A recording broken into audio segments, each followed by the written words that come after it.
નમસ્કાર. એકાઉન્ટિંગ 5માં આપણે એક નોંધીનું દ્વિનોંધીમાં રૂપાંતર કરીએ એમના દાખલા આપણે કરતા આવ્યા છીએ. તો જોઈએ આજે સ્વાધ્યાયનો દાખલા ક્રમ નંબર 4. ગણતરી કરતાં પહેલાં તેની રકમ થોડી સમજીએ, કયા કયા ખાતા બનાવવા પડશે તેની થોડી સમજૂતી પ્રાપ્ત કરીએ. શ્રી ગોપાલદાસ ગુજરાતી તારીખ 31/3/10 રોજ પૂરા થતા વર્ષના તેમના ધંધાના નીચેના આંકડા રજૂ કરે છે. તમે પૂરા થતા વર્ષનું વેપાર ખાતું, નફા નુકસાન ખાતું અને 31/3/10 રોજનું પાકું સરવૈયું તૈયાર કરો. રોકડ પૂરાંતમાં આવતા તફાવતને એટલે કે રોકડ ખાતું બનાવી અને તેમાં જે તફાવત આવે તેને ઉપાડ તરીકે ધારો. તો ઉપાડ આપણે શોધવો પડશે અને તેના માટે આપણે રોકડ ખાતું બનાવવું અહીંયા પડે છે. હવે વર્ષ દરમિયાનના રોકડ અથવા બેંક દ્વારા થયેલા વ્યવહાર આપણને આપેલા છે. આ વ્યવહારની આપણે યોગ્ય આમનોંધ કરશું. આમનોંધ કર્યા પછી ક્રમશઃ આપણે તેમની યોગ્ય ખાતાઓમાં ખતવણી કરી વાર્ષિક હિસાબોમાં તેમની અસર આપ્યું. બેંકમાં ભર્યા અંગત ડિવિડન્ડ બેંકમાં ભર્યું જેવા અનેક વ્યવહાર, ખર્ચ, પગાર જેવા સામાન્ય ખર્ચ સુધીના વ્યવહાર આપેલા છે. હાલો, તો એ દરેક વ્યવહારની આમનોંધ કરતી જવાની અને અસર આપવાની થતી હોય છે. હાલો, સામેના પેજ ઉપર મિલકત અને જવાબદારી નીચે પ્રમાણે જોવા મળે છે. મિલકત અને જવાબદારી શરૂની બાકી અને આખરની બાકી. બરાબર.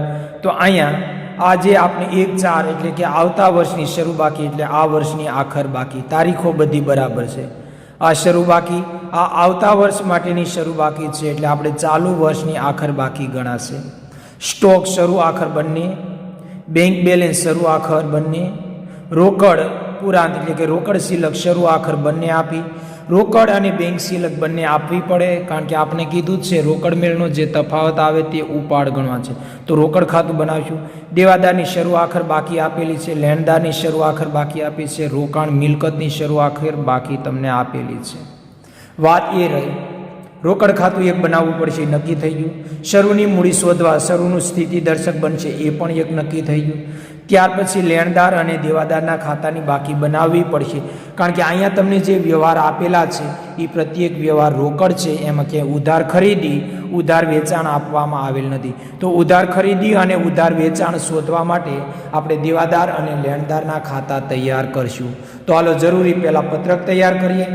સૌપ્રથમ સ્થિતિ દર્શક પત્રક તૈયાર કરી મૂડી શોધીએ.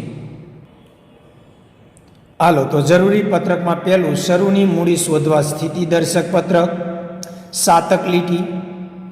ત્યાર પછી રોકડ અને બેંક ખાતું એ આપણે તૈયાર કરશું. વિગત, અહીંયા રોકડ કોલમ, અહીંયા આપણે બેંકનું કોલમ.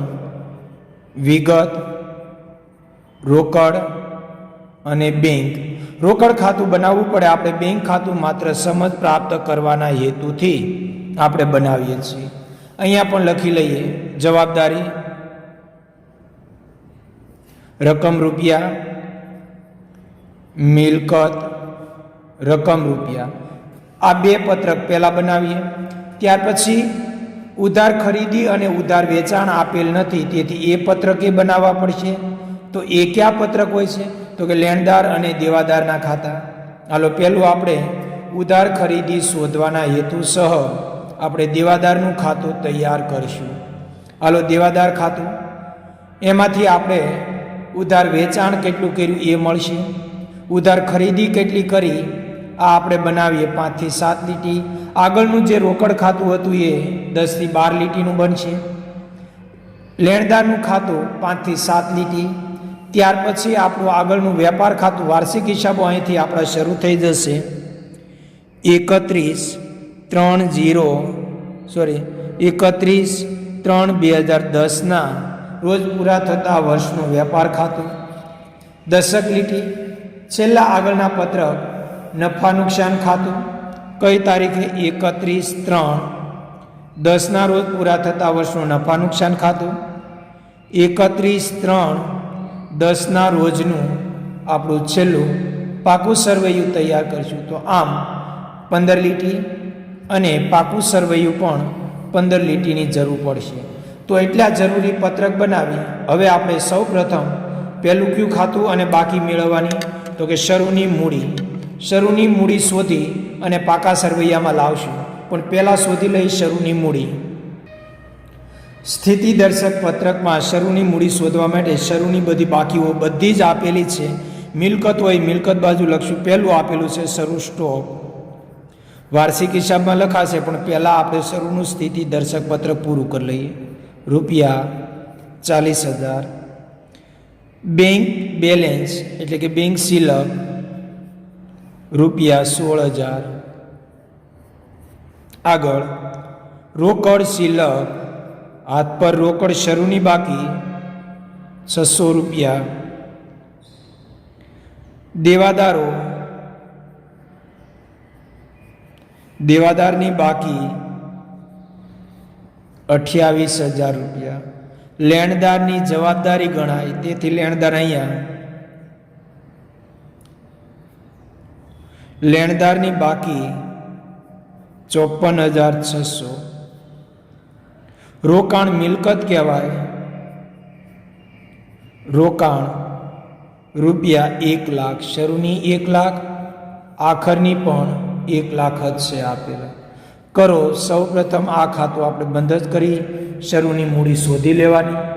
અહીંયા આપણને તમને જે 5 કિંમત આપી તેનો સરવાળો થશે 1,84,600. 1,84,600.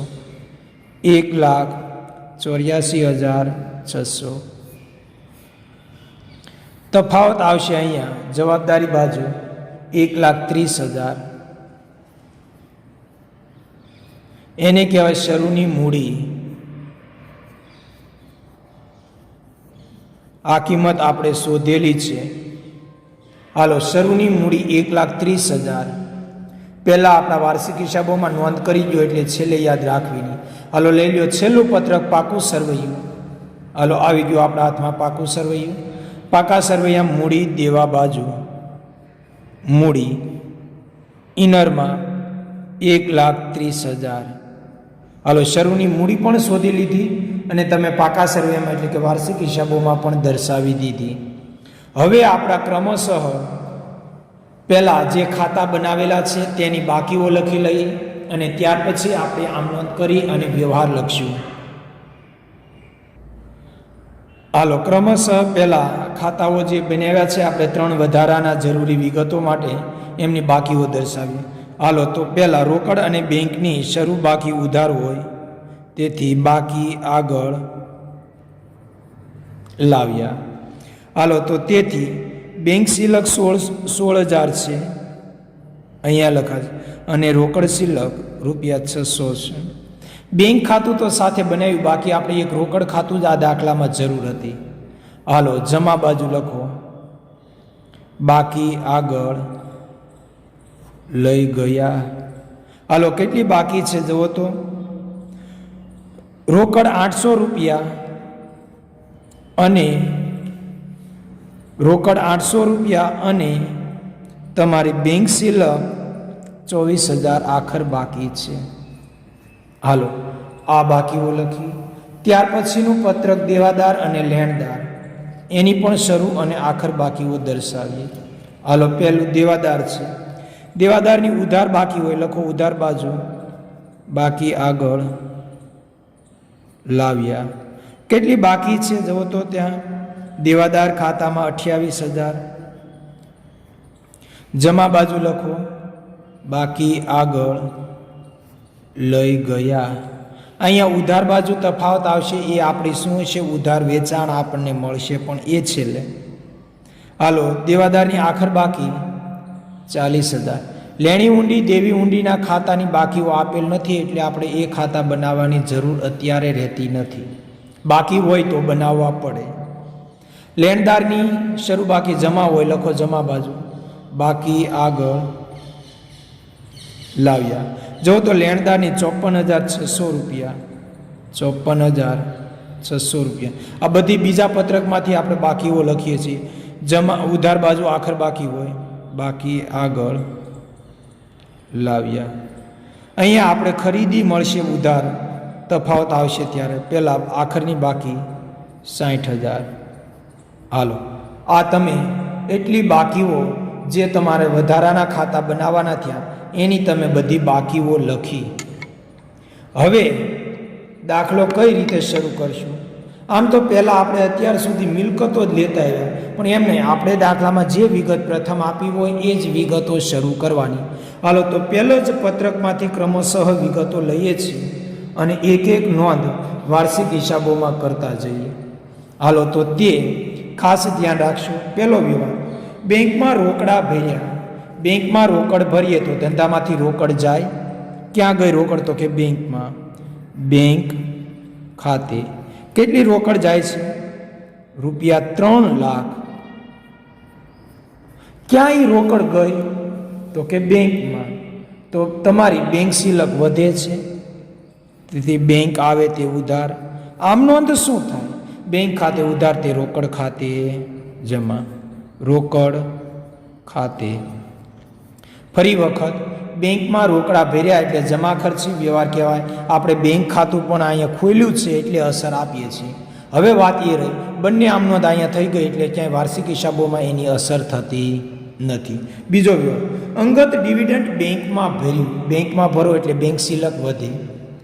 આમ નોંધ, બેંકમાં ભરીએ બેંક આવે તે ઉધાર. બેંક ખાતે ઉધાર તે અંગત ડિવિડન્ડ એ માલિકની આવક કહેવાય. માલિકને મળતી આવક એ એને આ ધંધામાં આપી એટલે મૂડી આવી કહેવાય. તેથી મૂડી ખાતે આમ નોંધ થશે, બેંક ખાતે ઉધાર તે મૂડી ખાતે જમા રૂપિયા 4000. ફરી વખત આમ નોંધ, અંગત ડિવિડન્ડ એ માલિકની આવક છે. માલિકને મળતી આવક એ પેઢીમાં જમા કરી છે, તેથી બેંક ખાતે ઉધાર તે મૂડી ખાતે જમા. હાલો, પાકા સરવૈયામાં આવી જાઓ. બીજી અસર આપો, મૂડીમાં કરો પ્લસ વધારો. કેટલું ડિવિડન્ડ પેઢીમાં તમે લેવા? 4000. લખાઈ ગયું 4000. એક અસર રોકડ મેળમાં, બીજી અસર તેના વાર્ષિક હિસાબોમાં મૂડી ખાતામાં પ્લસ કરી દેશું. બંને અસર ક્યાં આવે? જો ખાતા બનાવ્યો હોય તો એમાં બંને અસરો આવતી હોય તો ત્યાં આપવાની, નહીંતર આપણી એક અસર અથવા તો એકથી વધુ વાર્ષિક હિસાબોમાં અસર આવી શકે. અંગત ખર્ચ બેંકમાંથી ચૂકવ્યા એટલે ઉપાડ કહેવાય. બેંકમાંથી ઉપાડ ખાતે ઉધાર તે બેંક ખાતે જમા. ઉપાડ ખાતે, કારણ કે અંગત ખર્ચ એ તમે બેંકમાંથી ચૂકવો છો પણ એ તમારો માલિકનો ઉપાડ ગણાય. 52,000 રૂપિયા. ઉપાડ ખાતે ઉધાર તે બેંક ખાતે જમા. જમા થઈ ગયું બેંક ખાતામાં. ઉપાડ ક્યાં લખાશે? ઉપાડ ખાતું તો બનાવ્યું નથી, તો કરો ઉપાડ લખાય મૂડીમાંથી બાદ. હાલો, તો લખીએ માઇનસ ઉપાડ રૂપિયા 52,000. હાલો, આમ નોંધ પૂરી. આગળની, બેંકમાંથી ખરીદીના ચૂકવ્યા લેણદાર. એટલે બહુ ટૂંકી અને સરળ આમનો, બેંકમાંથી તમે લેણદારને ચૂકવો છો, તેથી આપણી આમનો લેણદાર ખાતે ઉધાર તે બેંક ખાતે જમા. આવી જાવ લેણદારના ખાતામાં. બેંક ખાતે લેણદારને તમે કેટલી રકમ ચૂકવી? 2,44,000. 2,44,000 રૂપિયા. તો એટલી શિલક તમારી બેંકમાંથી જાય, તો કરો બેંકમાં જમા બાજુ લેણદાર ખાતે રૂપિયા 2,44,000 રૂપિયા. હાલો, એ વિગત દર્શાવાઈ ગઈ. આમ નોંધ બંને પૂરી, એક લેણદાર ખાતામાં અને એક બેંક ખાતામાં જમા બાજુ. આગળ, દેવાદાર પાસેથી રોકડા મળ્યા. રોકડ મળે તો રોકડ આવે તે ઉધાર. આમ નોંધ, રોકડ ખાતે ઉધાર તે દેવાદાર ખાતે જમા. લખવા અહીંયા દેવાદાર ખાતે કેટલી રોકડ આપણને મળે છે? જુઓ તો ત્યાં 5 લાખ રૂપિયા રોકડના કોલમમાં લખાશે, કારણ કે રોકડા મળ્યા છે. હાલો, તેથી રોકડ ખાતે ઉધાર તે દેવાદાર ખાતે જમા. આવી જાવ દેવાદારના ખાતામાં જમા બાજુ રોકડ ખાતે. હાલો, રોકડ ખાતામાં કેટલી રકમ? વિરુદ્ધ ખાતાનું નામ રોકડ ખાતે. દેવાદાર રકમ આપનાર છે, તેથી તેના ખાતામાં જમા. આવી રીતે પ્રત્યેક વ્યવહારની આમ નોંધ કરવાની અને જરૂરી ખાતામાં ખતવણી સાથે કરી વાર્ષિક હિસાબો આપણા તૈયાર કરવા. હાલો, ત્યાર પછી આગળ ખરીદીના રોકડા ચૂકવ્યા લેણદારને. ટૂંકમાં લેણદારને રોકડ ચૂકવી. લેણદારને રોકડ ચૂકવો છો, તેથી લેણદાર ખાતે ઉધાર તે રોકડ ખાતે જમા. આવી ગયું લેણદારનું ખાતું. અહીંયા લખો રોકડ ખાતે. રોકડ ખાતે કેટલી રકમ તમે ચૂકવી? 76,000. હાલો, તો એ લખ્યા તમારા 76,000 રૂપિયા. બીજી અસર રોકડ જાય તે જમા બાજુ, અને ત્યાં પણ લખો લેણદાર ખાતે. ખાતે રોકડા જાય છે, તેથી રોકડના કોલમમાં 76,000 લખાશે, બેંકમાંથી નહીં, તેથી રોકડના કોલમમાં 76,000 લખ્યા. વ્યવહાર પૂરો. પગાર ચૂકવેલ 80,000. હવે પગારી પેઢીનો ખર્ચ ગણાય, તેથી ખાસ ધ્યાન રાખશો. પગાર ખાતે ઉધાર તે રોકડ ખાતે જમા. હાલો, રોકડ ખાતામાં પહેલી અસર આપું છું, પગાર ખાતે. પગાર ખાતે કેટલી રકમ? તો કે 80,000 આપણે ચૂકવ્યા તે. બીજી અસર પગાર એ પેઢીનો ખર્ચ કહેવાય. વહીવટી ખર્ચ નફા નુકસાન ખાતામાં, કારણ કે પગાર ખાતું બનાવ્યું નથી એટલે પગાર લખશો નફા નુકસાન ખાતામાં. પગાર. હાલો, કેટલો પગાર છે? તો કે 80,000 નફા નુકસાન ખાતામાં. વધારાની કોઈ વિગત નથી, હવાલા નથી, એટલે સીધી જ બહારના કોલમમાં અસર આપશું. માલ પહોંચાડવાના ખર્ચ, ખાસ ધ્યાન આપશો. માલ પહોંચાડવાનો ખર્ચ એટલે વેચાણને લગતો ખર્ચ ગણાય. કેટલા રકમ ચૂકવી? 14,000. હાલો, તે રોકડ જાય તે જમા. માલ પહોંચાડવાના ખર્ચ ખાતે ઉધાર તે રોકડ ખાતે જમા. માલ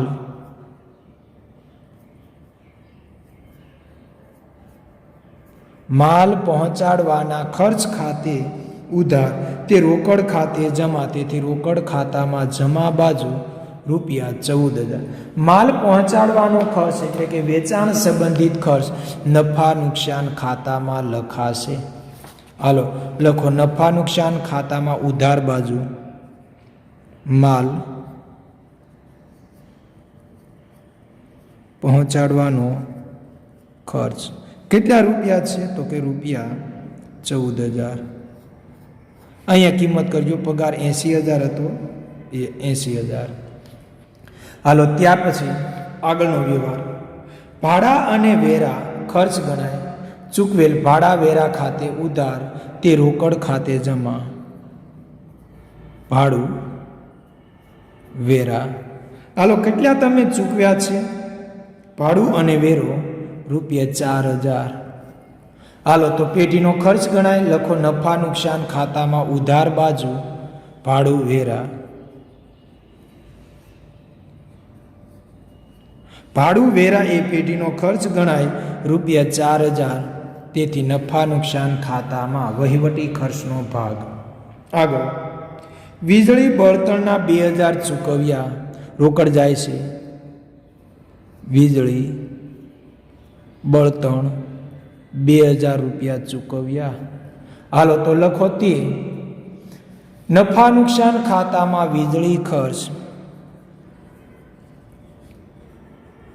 વીજળી ખર્ચ ખાતે ઉધાર તે રોકડ ખાતે જમા.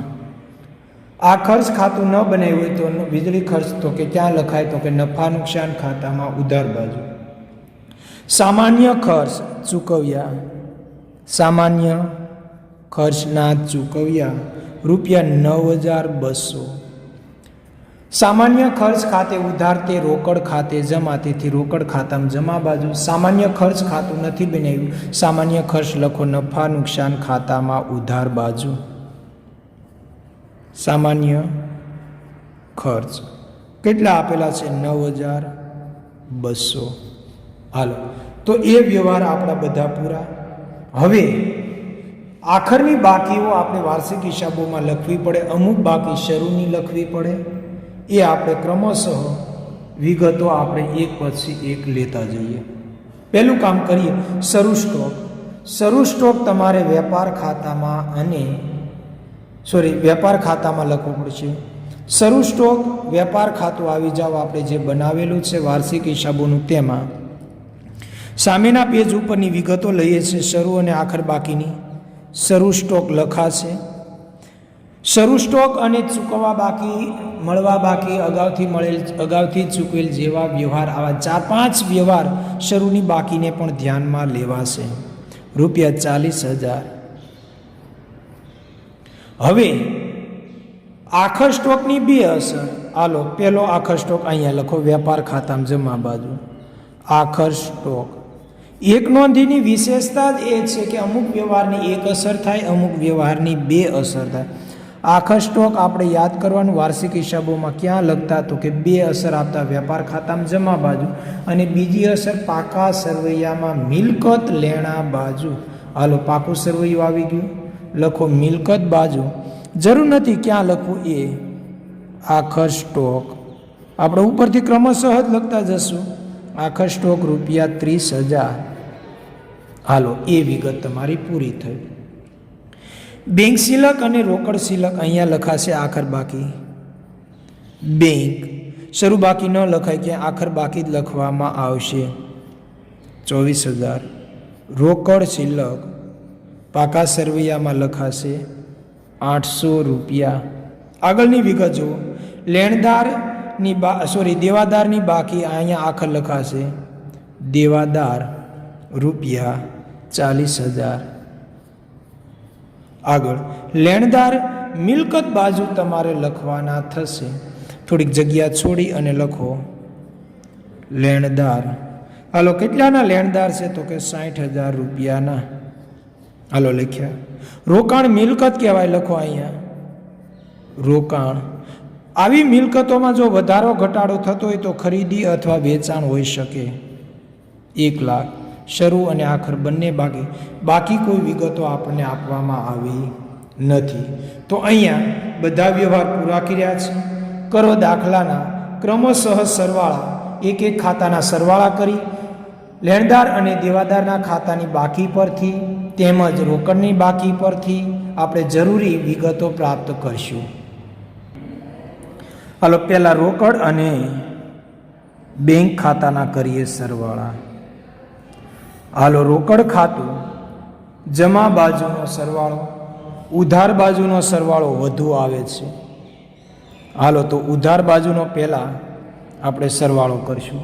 જુઓ તો ₹5,06,000 મળે છે. ₹5,06,000 એ સરવાળો તમારે અહીંયા લઈ જવાનો છે. ₹5,06,000. અહીંયા તફાવત આવશે ₹800 માંડી બધી જ કિંમત બાદ કરો એટલે તમને તફાવત આવશે ₹14,600. ₹14,600 એ તમારો ઉપાડ ગણાશે. કારણ કે આપણે પહેલા પેરેગ્રાફ્સ ઉપર કીધું કે રોકડ ખાતામાં જે તફાવત આવે તેને ઉપાડ ગણવાનો છે.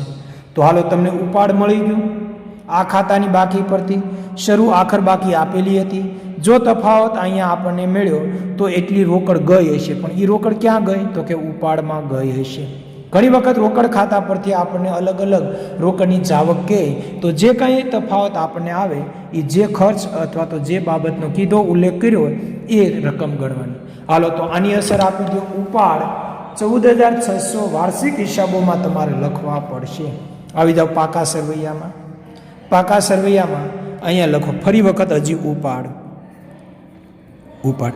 આ રકમ તમે શોધેલી છે. કેટલો મળ્યો? ₹14,600. હાલો, એ વિગત પૂરી કરી. હાલો, રોકડ ખાતું બંધ કર્યું. હવે ત્યાર પછી આગળ એમાં કયું હજી ખાતું સંકળાયેલું છે? બેંક. એના સરવાળાનો તફાવત કીધો નથી એટલે સરવાળા મળી જશે ₹3,20,000. ₹3,20,000. અહીંયા પણ ₹3,20,000. હાલો, તો રોકડ ખાતાની વિગત પૂરી. હવે ત્યાર પછીનું આપણું મહત્વનું પત્રક એ છે, એમાં ખાસ ધ્યાનમાં રાખશું દેવાદાર અને લેણદાર ખાતા આપણા બંધ કરવા છે. આવી જાઓ, પહેલું કરીએ દેવાદારનું ખાતું બંધ. દેવાદારનું ખાતું બંધ કરશો એટલે જમા બાજુ સરવાળો વધુ આવે છે. હાલો, કરો. કેટલો હતો? 5,40,000. આ લખ્યા 5,40,000. અહીંયા લખો ₹5,40,000. હાલો, એ વિગત ત્યાં લખી. તમને અહીંયા તફાવત મળે છે. હાલો, તે તફાવત કેટલો મળ્યો? 5,12,000 રૂપિયા. એ હંમેશા ઉધાર વેચાણ ગણાશે. આપણને રકમમાં ઉધાર વેચાણ આપેલ ન હતું તો આ રીતે વેચાણ શોધવામાં આવતું હોય છે. તો વેચાણ તમારે નીચે તમે બનાવ્યું છે વેપાર ખાતામાં લખો જમા બાજુ વેચાણ. કેટલું તમને મળ્યું? તો કે 5,12,000. હાલો લખો 5,12,000. સીધું જ બહારના કોલમ. વેચાણ પરત અથવા અન્ય વેચાણ સંબંધિત કોઈ વ્યવહાર આપેલ નથી. ત્યાર પછી આપણું બીજું ખાતું બનાવેલું છે લેણદારનું. લેણદારના ખાતામાં ઉધાર બાજુ સરવાળો વધુ આવે છે 3,80,000. અહીંયા લખો 3,80,000. હાલો લખ્યા. તફાવત અહીંયા તમને મળશે 3,25,400. 3,25,400. હાલો, આ જે તફાવત આવ્યો એને કહેવાય ઉધાર ખરીદી. લેણદારની પાસેથી હંમેશા ખરીદી થઈ, તેથી એ ઉધાર ખરીદી મળે. તો ખરીદી નીચે આપણું વેપાર ખાતું તૈયાર છે, એમાં ઉધાર બાજુ લખો ખરીદી. ખરીદી ક્યાં લઈ જવાય? તો કે વેપાર ખાતામાં વાર્ષિક હિસાબોમાં લખાય 3,25,400 રૂપિયા. હાલો, ઉપરના જરૂરી બધા જ ખાતા બંધ કરી દીધા છે. તો હવે આપણે ક્રમશઃ આપણા વાર્ષિક હિસાબોના પત્રકો બંધ કરીએ. હાલો, વાર્ષિક હિસાબોમાં 5,12,000 અને 32,000 એટલે સરવાળો વેપાર ખાતામાં જમા બાજુ વધુ આવ્યો 5,42,000 રૂપિયા. 5,42,000 રૂપિયા. હાલો, તો અહીંયા તમને તફાવત મળી જશે. તફાવત અહીંથી બંને કિંમતો બાદ કરો એટલે 1,76,600 રૂપિયા. એને કહેવાય કાચો નફો. હવે આ કાચો નફો ત્યાર પછીનું આપણું જે પત્રક હોય એમાં આપણે લખવો પડે. આની નીચે પત્રક કયું હોય? તો કે નફાનું. કાચો નફો લઈ જવાય નફા નુકસાન ખાતામાં જમા બાજુ. લાવો અહીંયા કાચો નફો. કેટલો કાચો નફો? 1,76,600 રૂપિયા. હાલો, કાચો નફો ત્યાં લાવ્યા તોય આપણો ખર્ચ કરતા કાચા નફાની બાજુ એટલે કે જમા બાજુનો સરવાળો વધુ થાય છે. 1,00,000 હાલો લખીએ 1,76,600 રૂપિયા. અહીંયા લખો 1,76,600 રૂપિયા. અહીંયા તફાવત આવશે તમને. તફાવત કરો. હાલો, બધા ખર્ચ બાદ આપણને આપેલા 5 ખર્ચ હોય એ બાદ કરી એટલે 67,400. 67,400 રૂપિયા. અહીંયા લખાશે ચોખ્ખો નફો. હાલો, ચોખ્ખો નફો ક્યાં લઈ જશો? તો કે નીચેના પાકા સરવૈયામાં પ્લસ કરશું ચોખ્ખો નફો. કેટલો ચોખ્ખો નફો તમને મળ્યો છે? 67,400. 67,400. હાલો, તો હવે કરો સૌ પ્રથમ મૂડીમાં વધારો એ પ્લસ કરીએ. 2 વખત ઉપાડ છે એ બંને બાદ કરશો. મૂડી પ્લસ એમાં વધારો એટલે 4,000 પ્લસ, ઉપાડ 52,000 માઇનસ, ઉપાડ 14,400 માઇનસ અને ચોખ્ખો નફો 67,400. એટલે આપણને ચોખ્ખી મૂડી 1,34,800 રૂપિયા મળે છે. એ મૂડી લખાઈ ગઈ. હવે ત્યાર પછી આપણે ક્રમશઃ સરવાળા કરીએ. બંને બાજુના સરવાળા સરખા થાય તો આપણા વાર્ષિક હિસાબોનો જવાબ મળી ગયો ગણાશે. હાલો, તો સરવાળો કરવા જઈએ તો કરો તો સરવાળો બંને બાજુનો. હાલો, તો સરવાળો 1,94,800. 1,94,800. 1,94,800 રૂપિયા. હાલો, તો અહીંયા આપણો દાખલો પૂરો થાય છે. બંને બાજુના સરવાળા સરખા મળી ગયા છે. તો આવી રીતે આપણા વ્યવહારોની આમનોંધ કરતી જવાની અને એક નોંધીનું દ્વિનોંધીમાં રૂપાંતર કરી આપણા વાર્ષિક હિસાબો તૈયાર કરવામાં આવતા હોય છે. તો આજે અહીંયા રાખી. હવે કંઈક થોડીક વિગત અલગ હશે એવા દાખલાઓ લેતા જશું. ક્યારેક આપણને શરૂની કોઈ બાકીઓ આપેલી ન હોય તો કઈ રીતે શોધી શકાય એનું આ જ રીતે ખાતું બનાવી શરૂની બાકી શોધવાની પણ જોઈએ એવા કોઈ દાખલા હશે તો એ પણ કરશું. તો આજે એટલું રાખી રજા લઈએ છીએ. ધન્યવાદ.